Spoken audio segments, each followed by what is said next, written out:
Hello everyone and welcome to Best Twitch Streamers, and today I'm going to be showing you guys on how you can create a YouTube channel. So if I go to YouTube over here and then I go to my channel, this is it. So now if let's select a different account, let us sign out from this one and continue. We'll sign in from a different account, for example this one, and then let's just put in the password. So now that we're done logging into this account has no YouTube channel created.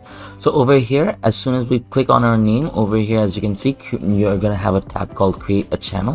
What you want to do is click on create a channel and then set your name. We're just gonna put techie,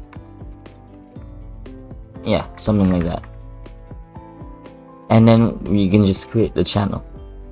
And after that, that's about it. You can upload a picture if you want, you can put a banner if you want. Over here, go to customize channel.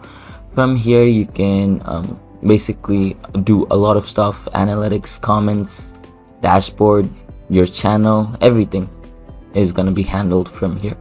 So I hope you found this video helpful. If you did, drop a like. If you want to see more videos like this in the future, don't forget to hit that subscribe button as well as that notification bell. Thank you so much for watching. Bye bye.